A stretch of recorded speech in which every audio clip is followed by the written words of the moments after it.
होता महादेवा तुमची कहाणी आटपाट नगर होता. त्यात एक गरीब सवाशीण बहीण राहत होती. तिनं आपलं श्रावण मास आला म्हणजे काय करावं, आपलं दर सोमवारी पहाटेच उठावं, स्नान करावं, पूजा घ्यावी, एक उपडा एक उपमा साखर तांदूळ घ्यावे, महादेवाची देवळी जाऊन मनोभावे पूजा करावी. नंतर प्रार्थनेच्या वेळी जय महादेवा हे फसकी व दे लक्ष्मी असं म्हणून महादेवाचे मस्तकी तांदूळ अर्पण करावे.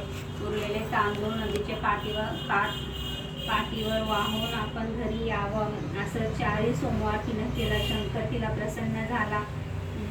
दिवसेदिवस ती श्रीमंत झाली. मनामध्ये समाधान पावली. पुढे उद्यापनाच्या वेळी तिने देवी अन्नपूर्णेला गजनीची चोळी पाठवली. काशी विश्वेश्वराला रुपया पाठविले आणि व्रताची समाप्ती केली. शंकराने तिला निरोप पाठविला, अजून तुला नदीचे सेवेचं फळ मिळाला नाही. माझे सेवेस तर अद्याप देनाच आहे. पुढं शंकराने तिला अपार देण दिला.